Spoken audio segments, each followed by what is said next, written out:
முத்தலாக்கு விவகாரத்தில் அரசியல் சாசனத்திற்கு எதிரானது அப்படின்னு சொல்லப்பட்டிருக்கு.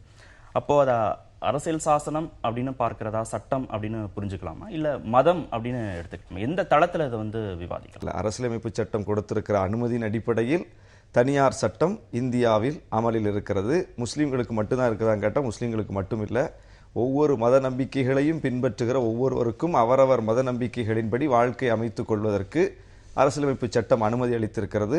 அந்த சட்ட அனுமதியின் பிரகாரம்தான் இங்கே பல்வேறு மக்களும் அதை பின்பற்றி கொண்டிருக்கிறார்கள். முஸ்லீம்களுக்கும் இடையிலான உறவுல தான் தனியார் சட்டம் இருக்கிறது. ஆனால் இன்னைக்கு சீக்கியர்களுக்கென்று தனிச்சட்டம் நடைமுறையில் இருக்கிறது. நாம செய்ய முடியாத பல விஷயங்களை அவர்கள் செய்ய முடியும். நாம குருவாள் வைத்துக்கொள்ள முடியாது, அவர்கள் வைத்துக்கொள்ள முடியும். சீருடை பணியாளர் விஷயத்தில் கூட அவர்களுக்கென்று விலக்கு அளிக்கப்பட்டிருக்கிறது. அவர்கள் விரும்பிய மத நம்பிக்கைப்படி உடை அணிவதற்கு அரசியலமைப்பு சட்டம் அனுமதி அளித்திருக்கிறது. அப்போ இங்கே இதுபோன்று ஒவ்வொரு சமூக பிரிவை நாம் குறிப்பிட்டு சொல்ல முடியும். அவரவர் நம்பிக்கை பிரகாரம் நடந்து கொள்வதற்கு இந்த நாட்டில் அனுமதி இருக்கிறது.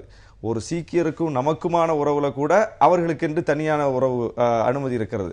ஆனால் இங்கே ஒரு முஸ்லீமுக்கும் முஸ்லீம் அல்லாதவருக்குமான உறவுல எந்த அனுமதியும் இல்லை.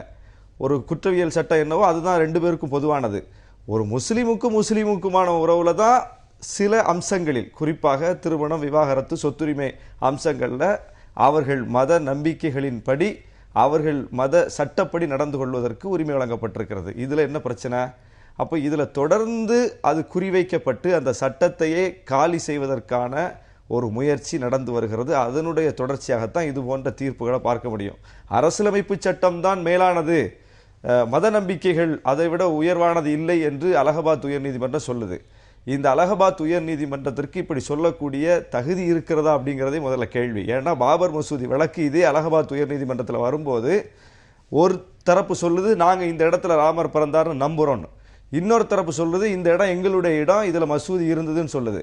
அந்த இடத்தில் அரசியலமைப்பு சட்ட பிரகாரம் அலகாபாத் உயர்நீதிமன்றம் தீர்ப்பு சொல்லியதா, அல்லது இந்த இடத்தில் ராமர் பிறந்தார் என்று ஒரு தரப்பு நம்புகிறார்கள், அவர்களுக்கும் இந்த இடத்தை பங்கு வைத்து கொடுக்கிறோம் என்று பங்கு வைத்து கொடுத்ததா?